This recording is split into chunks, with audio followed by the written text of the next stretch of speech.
ঈদ মোবারক। আজকে বাংলাদেশের প্রতিটি গ্রামে, প্রতিটি বাজারে, প্রতিটি গঞ্জে, প্রতিটি শহরে ঈদের জামাত অনুষ্ঠিত হচ্ছে। আমরা জাতির পক্ষ থেকে জামাতে যারা যেখানে শরীক হয়েছেন তাদেরকে ঈদ মোবারক জানাচ্ছি। একটু জোরে বলেন, তারা যেন সবাই শুনতে পায়।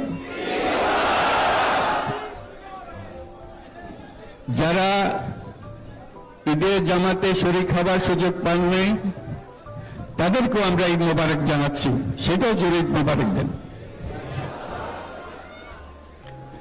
আমাদের মা বোনেরা, মহিলারা যারা ঘরে আছেন তাদেরকেও আমরা জাতির পক্ষ থেকে ঈদ মোবারক জানাচ্ছি।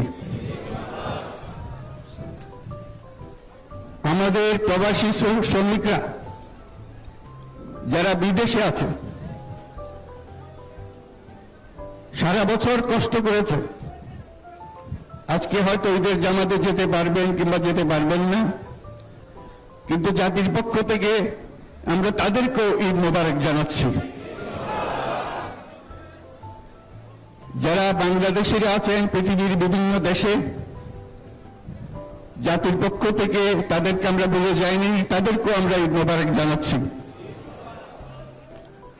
যারা হাসপাতালে আছে, রোগী বিভিন্ন কারণে ঈদের জামাতে যেতে পারেন নাই, তাদেরকেও ঈদ মোবারক জানালাম।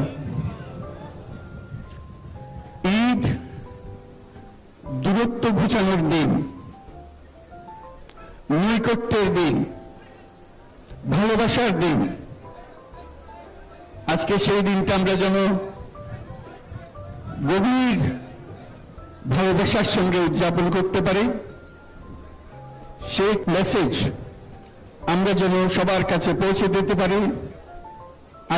আজকে একটা অটুট ঐক্য গড়ে তোলার দিন, এবং আমরা স্থায়ীভাবে এই ঐক্য গড়ে তুলতে চাই। ঈদের জামাতের এটাই আমাদের কামনা। আজকে মোনাজাত হবে, মোনাজাতে আমরা অবশ্যই যেন স্মরণ করি, আল্লাহর কাছে প্রার্থনা করি। আমাদের এই নতুন বাংলাদেশ গড়ার যারা সুযোগ দিয়েছে, যে বীর সন্তানরা আত্মাহুতি দিয়েছে, আল্লাহ যেন তাদের রূহের মাগফিরাত দেন, তাদের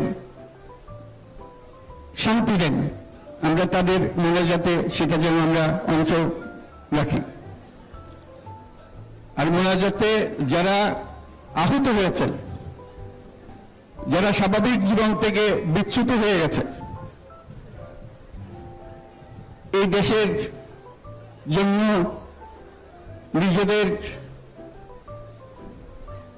স্বাভাবিক জীবন ত্যাগ করতে যারা বাধ্য হয়েছে, তাদের স্বাভাবিক জীবন যাপনের ক্ষমতা দেওয়ার জন্য, রোগমুক্তির জন্য আল্লাহর কাছে যেন আমরা প্রার্থনা করি। আজকের দিনে আমরা প্রার্থনা করি, যেই নৈকট্য আজকের দিনে আমরা শুরু করলাম, এই নৈকট্য এবং এই ঐক্য জাতির জন্য যেন স্থায়ী